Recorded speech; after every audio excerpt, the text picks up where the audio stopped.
Before introducing our speaker, I'd like to start to say a few introductory words about ASEAN and open skies and what that means, so as to take us all up to speed with what we mean by open skies in the aviation context, because not all of us here are into aviation. Now, all of you would have flown here, or many of you would have flown here, and it's quite obvious to us that aviation is a key facilitator. In fact, I would argue it's the top facilitator for any economic integration project. Obviously, people have to get closer. But for historical reasons that many of us may not realize, aviation remains mired in very archaic and traditional rules of engagement that have actually been left behind by more modern free trade agreements discussions. And the reason for that is because aviation is almost always left out of free trade agreements. It has its own peculiar set of rules. It's not even part of the World Trade Organization rules of engagement. And discussions between states remain strictly, for the most part, bilateral in order to get the flight rights for each other's airlines to fly from one country to the other. That is the conception for ASEAN Single Aviation Market for 2015. Now, as steps towards that goal, there are two multilateral agreements in existence that have entered into force for passenger air liberalization. There are separate agreements for freight, but today I think most of us will be concentrating on passenger liberalization. And essentially, the two agreements intend to free up what we call in aviation jargon third, fourth, and fifth freedom rights. Third and fourth freedom essentially refers to point to point. So the example, again, between Malaysia and Indonesia, a third, fourth freedom flight would be a Malaysian carrier's Kuala Lumpur to Jakarta, back to Kuala Lumpur. So point to point, third and fourth freedom. Fifth freedom is when that carrier from Malaysia gets to stop over in Singapore, discharges some passengers in Singapore, like a bus if you like, and then fills up its empty seats with passengers picked up from Singapore for Jakarta. So fifth freedom is slightly controversial because it introduces competition for the Singapore and Indonesia carriers who do their third, fourth, and who close the market off to everyone else. So fifth freedom is the beginning, if you like, of some kind of new competition from other players. So the ASEAN agreements intend to open up third, fourth, and fifth freedoms, essentially first starting with the 10 capital cities. So a Thai carrier, for instance, would be able to fly unlimited between Bangkok and Singapore. And the case is true today because both Thailand and Singapore are parties to that agreement. And what our speaker is going to talk to you today is to describe and to analyze these two agreements that aim to open up what I've referred to as the third, the fourth, and the fifth freedoms. Now, the problem, of course, is that it's not just the capital cities we're talking about. There's a separate agreement that intends to open up third, fourth, and fifth freedoms among all the other cities. So Chiang Mai to Penang, my hometown in Malaysia, and then to Bali, for example, right? So the secondary cities. Now, the problem, of course, with the ASEAN Single Aviation Market Plan, in my view, is that it stops there. It doesn't go on to discuss what is usually referred to as seventh freedom. And the example of a seventh freedom would be a Thai carrier being able to station its fleet in Singapore and then do Singapore-Jakarta, Singapore-Jakarta, without the planes going back to Thailand. So that's seventh freedom, and that's not on the table. The other thing that's not on the table, of course, is domestic flights, right? So a Thai carrier flying from Bangkok to Jakarta and then Jakarta, Bali, right? So that's completely off the table. So when the media refers to ASEAN open skies, it is misleading because it's partially open skies. The seventh freedom and the domestic cabotage are not even on the table. And the question I would like to pose today is, can we have a true single aviation market without opening up those very important elements? And to that extent, any comparison to the European Union is totally inappropriate, because what you have in the European Union today is a true common market where any airline from any member state can fly between any 2 points, whether international or domestic.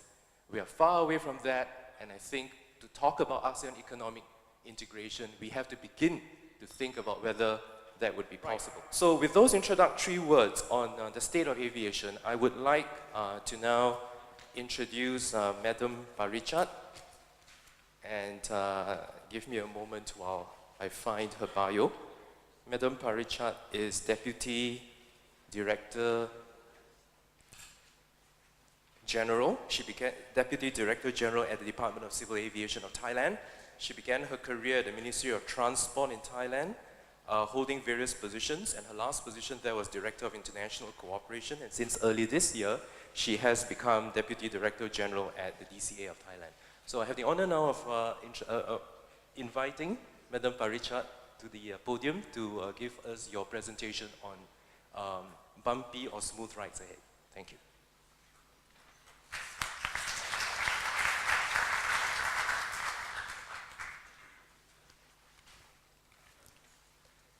His Excellency Dr. Lim Hong Hin, distinguished participants, ladies and gentlemen, good morning.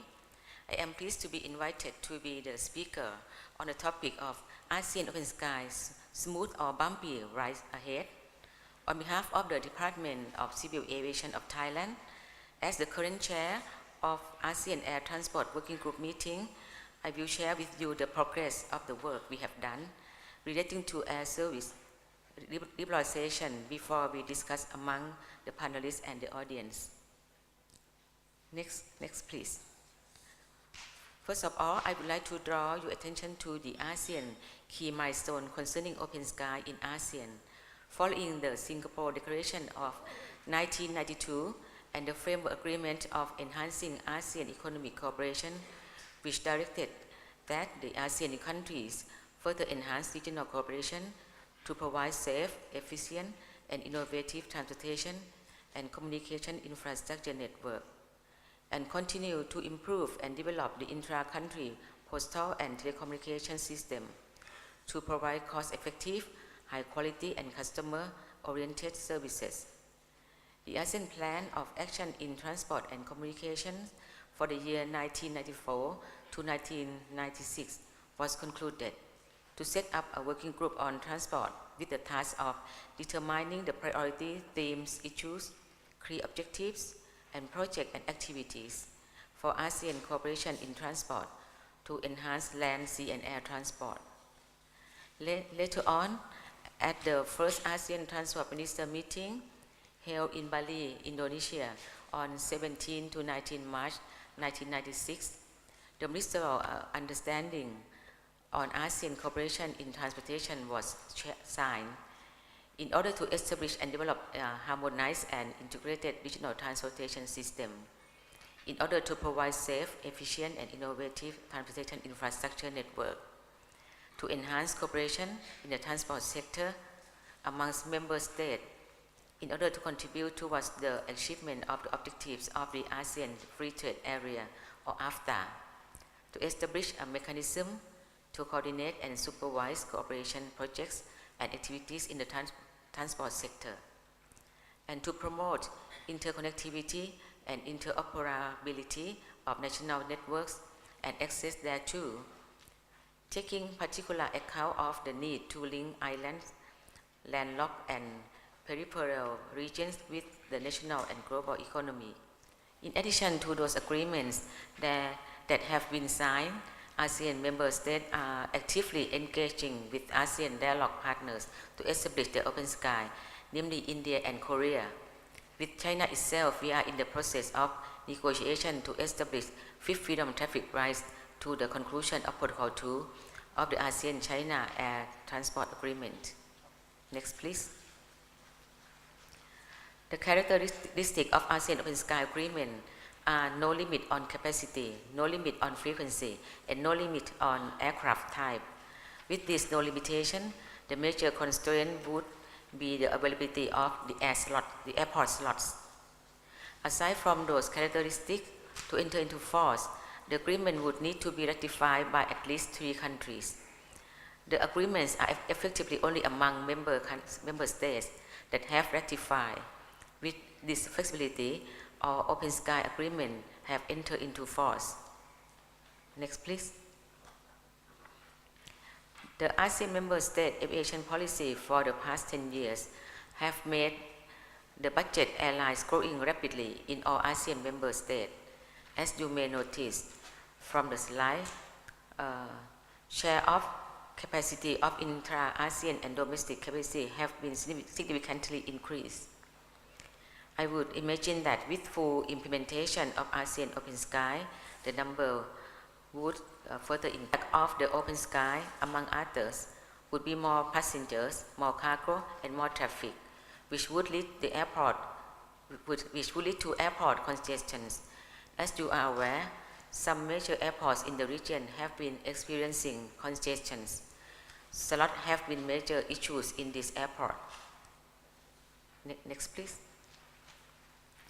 In 2010, the ASEAN Strategic Transport Plan for the year 2011 to 2015 was endorsed by ASEAN Transport Minister at their 16th meeting held on 11 November 2010 in Bandar Seri Begawan. It is also called Brunei Action Plan or BAP, which is aligned with Master Plan of ASEAN Connectivity that set out the air transport goal to establish an ASEAN Single Aviation Market or ASAM, promote environmentally friendly aviation, and enhance engagement with dialogue partners to promote greater connectivity. Next, please. The coverage of ASAM is mainly in economic and technical elements. Under economic issues, ASEAN would further deepen the liberalization covering the areas of market access, charters, airline ownership, tariffs, commercial activities, competition law, etc. How deep those elements will be liberalized are still being identified by ASEAN member states. With the assistance of European Union, all of these are stated in the implementation framework of ASEAN Single Aviation Market. Next, please. With regard to the technical elements of ASAM, it covers aviation safety, aviation security, and air traffic management.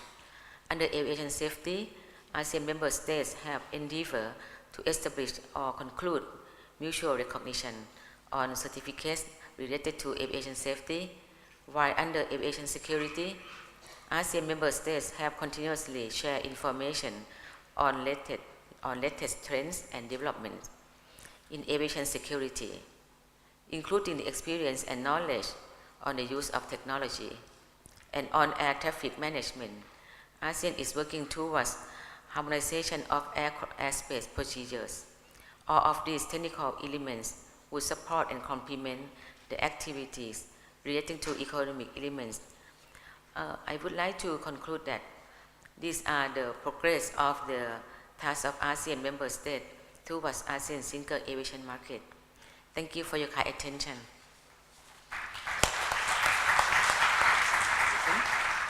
Kun Pirasak Duang Keo, Chief of Air Services Agreements of the Department of Civil Aviation of Thailand, Ibu Eli Hutabarat, Chairperson of the Association of Air Ticketing Companies in Indonesia and President Director of Travel, and Mr. Rahman, Regional for ASEAN Affairs in Air Asia.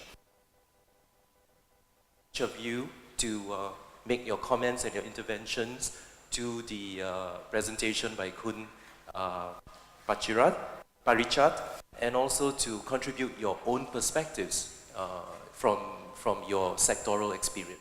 Speaking here on behalf of ASEANTA, ASEAN Tourism Association, where our members consist of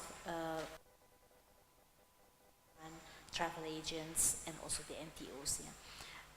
When we talk about tourism, tourism is actually our what do you call that? Our definition is moving people from one place to another place, and for different purposes. You know, they can go for leisure, for meetings, for conference, and so on. And for us, tourism is as long as they move, then we call it tourism. So actually, a bit different than the definition of the open skies, where we want to have the liberation of all the traffic, in the sky. And of course, each country have their own regulations, has their own protections, within the countries. And as we understand, Indonesia and Philippines not yet ratified, the agreement, these liberations. So on behalf of ASEANTA, is actually what we are doing here. We promote ASEAN as a single destinations. So we create packages among the ASEAN countries. Each country has their own packages, to promote tourism. Yeah. So now, of course, we have problems. It's not problems. Some countries they have enough infrastructures, and some countries they have to. They don't have enough. Their lack of infrastructure. Country like Indonesia, for instance, we don't have. Still, of course, under construction, like big airports for Bali and Jakarta. Sometimes we don't have enough aircraft, to fly to region in ASEAN. If we know the growth of the passengers is very big in Indonesia alone, I think we have like almost 60 million per year. So that's a really huge. I'd like to say the total number of the member states ratifying these two agreements and subsequent protocols.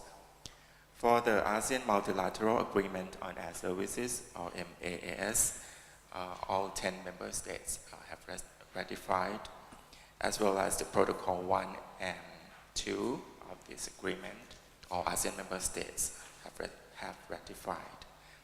For Protocol 3 and 4, 9 ASEAN member states already have ratified. And for Protocol 5 and 6, 8 ASEAN member states have ratified. For the ASEAN Multilateral Agreement on the full liberalization of passenger air services and its two protocols, 6 member states have already ratified. And in our ATWG, or ASEAN Air Transport Working Group meeting, we encourage the member states who have not ratified these protocols to do so in due course. And as you may be aware from Kun Parisha's presentation, that these agreements and protocols will be effective only among those member states that have ratified. We then encourage all the member states to proceed the ratification process within the timeline.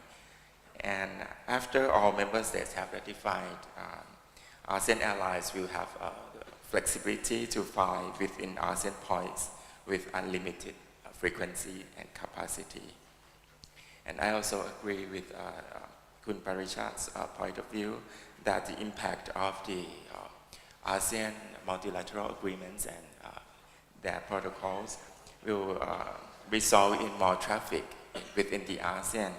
So my point of view is the airport would need to expand their facilities to facilitate those coming traffic.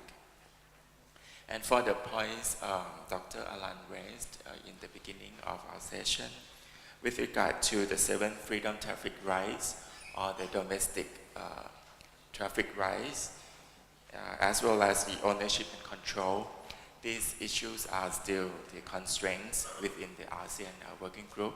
We have been discussing how to proceed with more liberal on these issues, but majority is not ready. Some member states even not ready to commence the discussion. I understand that because the readiness of the national carriers and some member states also have constraint with the law and regulation, especially with regard to the ownership and control issue. One very important thing is a the differing of business environment in all countries. You know that there is always the problem in many countries in ASEAN that we don't have the same level of business environment, and secondly, also the different standard, competence of standard of all the staff who are going to work in the aviation industry. It will have the employment effect, of course. I would like to stress out because this is quite important for us as the player of the industry. It is now very difficult in Indonesia to find good skilled labor. There are so many unemployment out there, but when you look for like 5 or 10 people who can really work on the ticketing, even a very simple basic ticketing, you will really have difficulties. And in 2015, with the free flow of skilled labor, we are going to face a more difficult time. So I would like to stress out to the ASEAN Secretariat, who is taking care of the whole, our welfare actually. And the ASEAN competence standard is very, very important. We would like that to be promoted all around ASEAN. We know that there are different level of competence, of course, in many countries like Singapore, Indonesia, Laos, or whatever, but it can be bridged by the ASEAN standard competence. We just have to start like yesterday, but we haven't started, sir. We haven't started to have this competence standard. ASTINDO is the Association of Ticketing Companies in Indonesia. Now is busy to have that competence standard, but the tourism sector, like hotel and so forth, they are very much more advanced than the ticketing sector. So the Department of Transportation anywhere in ASEAN, I would really beg to them to have this kind of sort of competence standard for ticketing stuff. It's very simple, it's very straightforward, but we don't have it. We might have it, but it's not being promoted in all countries. So when we did our competence standard, we just asked the ASEAN Secretariat and so forth, but we don't have the real point-to-point, A to Z, how to do it. So it is very important. One community, acting together, moving together cohesively in concert, representing our views on a global stage and playing a key role economically. We are a very attractive market, very attractive. Individually, we go on our own, we can get stomped by China and India, the two giants in the continent. As a grouping, we are the third largest, if ASEAN was a country, we'd be the third largest country in the world in terms of population, one of the top 10 economies in the world in terms of GDP. What does all this got to do with open skies? It's simple. I think that for AEC to become a reality as envisioned, open skies is crucial. We live in a part of the world, unlike Europe and America, we live in a part of the world in countries separated by large bodies of water. Affordable, convenient air travel is the quickest way to move around ASEAN. Connectivity is crucial. Open the skies, let competition reign, let everybody fly everywhere they want to, and let the consumer decide. There are 276 cities in Asia with a population of 1 million or more. We still don't have an airport. Imagine what will happen economically in those communities if we just build an airport. And talking about airport, what our views are on open skies is in a paper we submitted to the ASEAN Secretariat. It's in your package, so I won't go into all of that. But I'll just talk about airports. The boost in air travel in ASEAN, and much of Asia in fact, is coming from LCCs, not legacy airlines. And the needs of LCCs are very different from those of legacy airlines. We don't even care about fifth freedom and sixth freedom. We are point to point. Secondly, airport construction. For us to keep fares low and costs low, operating costs low, we need the help of airports and governments. You need to keep airport charges low, you need to keep passenger service charge taxes low. So as far as airports are concerned, all we're asking is we don't want Taj Mahal airports. Just give us a Kopitiam airport, it's fine. The idea is keep airports simple, utilitarian, functional, move people in and out quickly and at a very affordable cost. That's all we're asking from open skies in terms of big pictures. You know, and talk about mindset change. You know, all this, ASEAN has come up with a fantastic master plan on connectivity. But without a mindset change, it's not going to become reality. And a mindset change toward AEC requires for governments to admit that they're going to have to prune some of their sovereignty. How much of that is ASEAN governments willing to do? I don't know. The earlier speakers spoke about protocols 5 and 6. Just to give you a background, protocols 5 and 6 refers to the liberalization among the ASEAN capitals. So at the moment, the state of play, as Kun Pirasan has said, is that 8 countries in the region have accepted protocols 5 and 6, which means that any ASEAN airline can fly from any capital to any capital. So a Malaysian carrier can fly from Kuala Lumpur to all the rest of the capitals in the region with 2 exceptions, Jakarta and Manila. And that's because Indonesia and the Philippines have not ratified, have indicated that they are not prepared yet to ratify those very important protocols 5 and 6, which would free up the 2 capital cities. I want to pose this next question from the perspective of other interests. Often, the aviation industry, the airlines have huge and disproportionate influence on their governments. But as we see the momentum in the last few years, not just in Southeast Asia, elsewhere, there are other interests at work that seek to show that the national interest of the country is not just the interest of the airline. There are tourism interests at work, there are foreign investment interests at work. And in huge countries like Indonesia, I have noticed that there are interests of regional governments at work because of your autonomy daerah, regional autonomy. And so you see regional governments pressing the central government to liberalize, to open up so that there are international flights from other countries connecting directly to Makassar, to Pekanbaru, to Bali, right? Which would, of course, create winners and losers because you don't have to go through Jakarta, Garuda may lose out. So I want to pose this question from the tourism perspective to Ibu Ali and Ibu Wirianti. Do you see that the same dynamics happening, which is that the tourism authorities, the tourism sector, actually has different perspectives in mind, different from the national airlines? And do regional governments also impose some kind of contrary pressure so as to keep up the process of liberalization as opposed to opposing it? Yes, I think I think Andy would agree to this.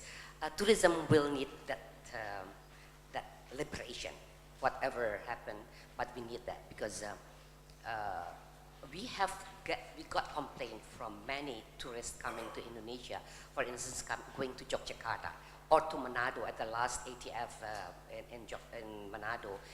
It took from Kuala Lumpur to Manado about 6 hours, which is not necessary at all because it is, it's the same, is it latitude or whatever? So it takes about 2 or 3 hours if you go direct from Kuala Lumpur to Manado, and then you want to go to Jogja, you have to wait in Cengkareng for at least 2 or 3 hours. So it will really hinder the development of tourism wherever. It's not only in Indonesia but also in the Philippines, in Malaysia or in Thailand, who have second cities. Singapore doesn't have that problem at all.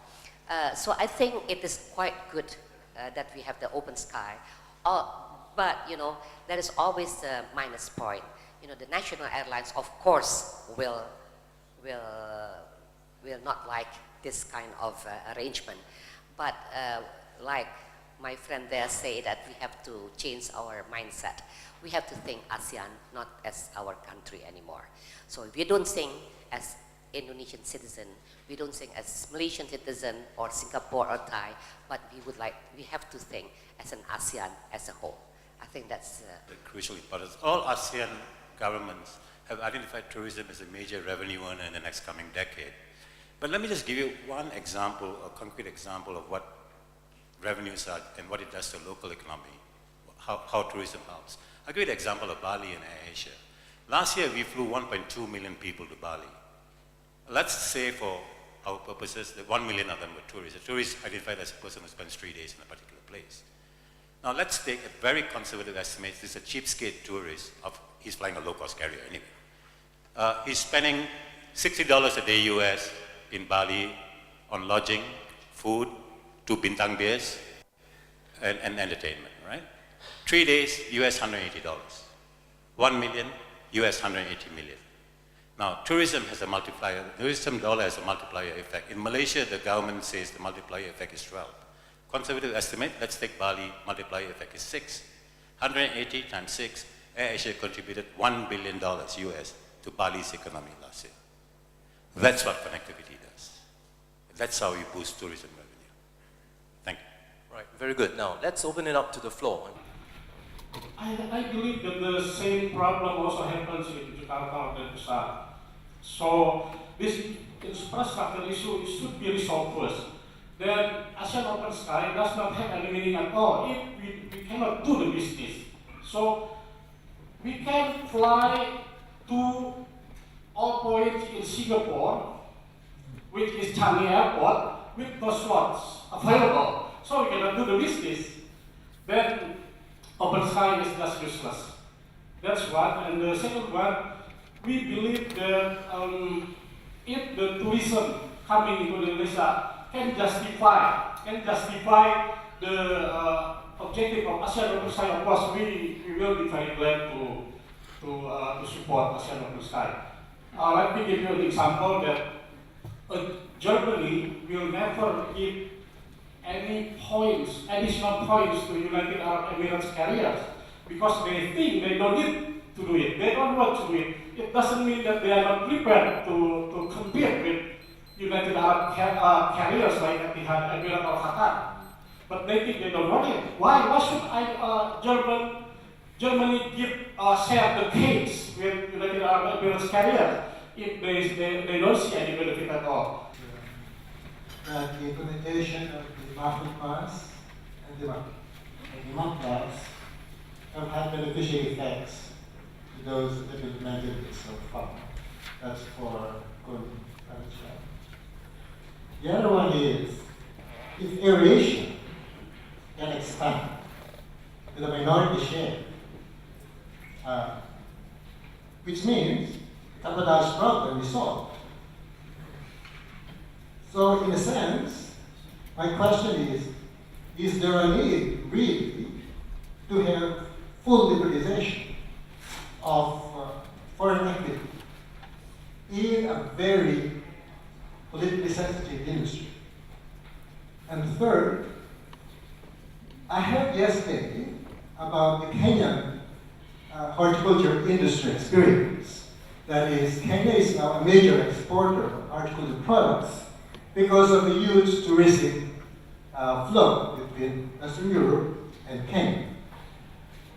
I wonder whether one can look at an air travel-driven growth industry, specifically in the secondary cities, because generally the focus is on capital cities, those huge airports, but in the meantime, you don't have a clear or much more vigorous use of air travel along these lines like in Kenya in secondary cities, and therefore have much more geographically wider growth drivers for countries in the region. Welly's comment about capabilities. I mean, clearly the aviation sector is booming, driven by the growth of the low-cost carriers. In addition to the capabilities of ticketing agents and ground staff, how about talking a little bit about the capabilities of the civil aviation authorities to really control the quality of flight, which is potentially an inhibiting factor to open skies in ASEAN? I think it's very encouraging to hear what you have achieved in the air transportation sector. And I basically agree with everything that has been said, except maybe a couple of comments from Araman, but we can talk about that over lunch break. Don't think everything bad comes from Europe. We have been active here for a long time, as has been said. I think you can actually benefit still a lot from looking at the European Union and take what you can use, take all the benefits, and there's probably a couple of things you need to wait a little bit in implementing here. But just a couple of practical things, but it has been said, infrastructure. And I hope that what you have done in the air transportation sector can be replicated in sea transportation, land transportation, and some of the other areas, and some of that stuff we have to talk about after lunch. But infrastructure is the key. I mean, you could not land anywhere if you didn't have airports. And I think, just look at Indonesia here, you can fly almost anywhere compared to 10 years ago. And it's not only tourists who are flying, it's certainly also people who do business. And when you do business, then you don't make war. So you don't need to argue about islands and other stuff as well. That's one of the experiences we have in Europe about this. I think also on the education, which has also been touched about, it's not only the ticketing officers, it's also security, safety, technical things about engines and so forth. It's a sophisticated business that you're in. And again here, I think if infrastructure is being done, you will have a domino effect. Simply, you cannot stop people from flying, and then you will see the demand, and the government has no choice but to start delivering what they should be doing. Just a question to end this. Have you thought about, when you say open skies, what about open airports? What about still the monopolies that are existing? Angkasa Pura has monopoly to operate in Indonesia. Why not let the private sector in? And then maybe if you need ticketing people, take the immigration officers and put them into the private sector. There's no need for checking visas and standing in long lines when you arrive. So are there any initiatives also on the government level to do away with all the queues in immigration and put these people into the ticketing office, because of course they want to have another job? So I'm talking maybe more to phrase the question. Are there any plans for more structural changes also on the human resource side? Thank you. So we have quite a few questions and observations that have been thrown up. Anyone? And then it's quite difficult to privatize everything. I don't know about other countries, but in Indonesia it's still a long way to go. One visa policy is also one of the things that we have been talking about since 15 years ago, but it's still hanging there. Because, you know, it has to be like that because, you know, if you go to Jakarta, for instance, you don't have to have all the visas from outside ASEAN countries to get into Malaysia, Darussalam, or Singapore, and so forth. You only need like Schengen visa. Yeah, I think that the issues facing the aviation industry in ASEAN, like Professor Allen said at the beginning, is that we're operating under rules that were drawn up in the Jurassic Age. Most other industries, talk about finance, talk about telcos, governments have amended and adapted and evolved the rules. Aviation is still operating under rules drawn up in the 60s, 50s, you know. 40s. So that has to change, you know. And they were drawn up at a time when there were single national carriers. Before the advent of LCCs changed the whole environment. So, you know, that had to change. But, you know, the other thing is that the way we approach problems also, I'm hoping that we can do it in a much more holistic manner. Human capital, for instance, one of the things we mentioned in our paper to ASEC was free movement of human capital, because the estimates are that Asia as a whole is going to suffer a shortage of 7,000 pilots a year for the next 20 years, based on aircraft orders. How do you overcome something like that? One way is make it borderless. Let us hire pilots from anywhere we want. Let a Malaysian pilot work in Indonesia. Let an Indonesian pilot work in Thailand. As long as they come from accredited agencies and they have the qualifications. Why must they go and sit for another exam, you know? Anyway, long story. But the other thing was technology. I think a lot of the bottlenecks can be overcome by the use of technology if operators are willing to use it. Privatize the airports, yes. Definitely, we are all for it. But privatize it properly so that it, you know, it doesn't just become from a government monopoly to a private monopoly. Open it up. Open it up, competition. And use of technology. I dream of a day when we don't have to carry passports. All our data is stored in the cloud. You just walk through a scanner, it captures and it tells you where you are. You know, and of course, terrorism issues and all come into play there, but I think we can do it. You know, there's so much technology coming along now. And look at what Google has done. Who needs a satellite anymore? You just go to Google Maps and you can see your house.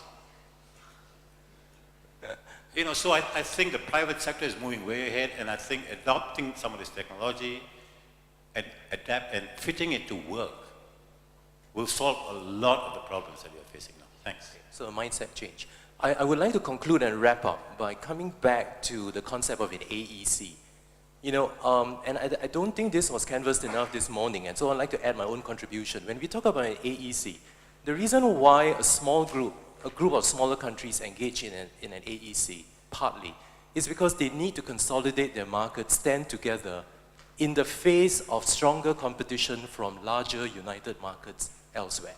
And that is one of the rationales for the European group of countries coming together, at least in the aviation sector, because they were facing threats from the airlines from the United States. So I would like to give you an example for you to think about, because what ASEAN has done, apart from pursuing intra-ASEAN liberalization, is also to pursue agreements with external parties, with dialogue partners. And Kun Parichat mentioned the agreement with China. So quite ambitiously and very interestingly, ASEAN today has an agreement with the People's Republic of China, where the member states that enter into this agreement have unlimited fourth freedom, that means point to point for now, for their carriers into any point in China. And that, on the face of it, is a gold mine. And the agreement is now in force among 6 countries plus China. There are 4 Southeast Asian countries that are still not parties to it. But take Malaysia, for example, which is a party. Any Malaysian carrier can now fly from any point in Malaysia to any point in China. So quite obviously, there are winners and losers in this regard. But you have to scratch away the veneer of attraction there to look at it carefully, because without the ASEAN member states giving each other the 7th freedom rights we are talking about, the Malaysian carriers can only operate to all points in China from points in Malaysia. The Singapore carriers can only go to all points in China from points in Singapore, all points in Singapore, including my house. And similarly, right? So the day will come when all 10 ASEAN countries become members to this agreement. They will all be able to fly unlimited flights to all points in China, but crucially, only from their own home points. But think about it from the reverse. The Chinese carriers will be able to connect any point in their own backyard to any point in our backyard. It actually ends up favoring the foreign partner here. And whose fault is it? It's not China's fault. It's ASEAN's fault for failing to forge a single aviation market to share your 600 million population with each other in the face of competition from a bigger unified partner elsewhere. So we will have an air services agreement in my mind that is lopsided. You have unlimited points to China only from your own points, but the Chinese carriers, which are fast improving, will have unlimited operations from any point in China to any point in Southeast Asia. Just look at the map. They can draw a straight line from any point in China to any point in ASEAN. You can only draw your points from your own home territories to any point in China. And to me, that is a huge disadvantage that we all know about, that all governments and airlines know about, but have no political will to dismantle. So coming back to the AEC, I think it's important for us to think about moving together as a region, right? We need the leaders, we need the biggest countries in this region to lead us, because there are bigger battles out there with bigger dialogue partners. It's not just about ASEAN, it's about your relations with bigger partners elsewhere. Very good, thank you. And with that, I'd like all of you to join me in thanking our speaker and our panelists.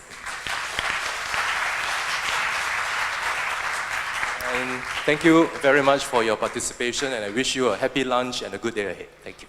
Thank you very much, Professor Alan Tan, speakers and panelists, for the fruitful discussion. May we please invite you to stay on the stage.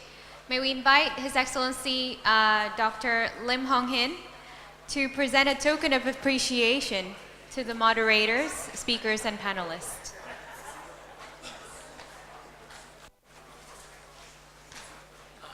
Ibu Eli. Oh, thank you so much.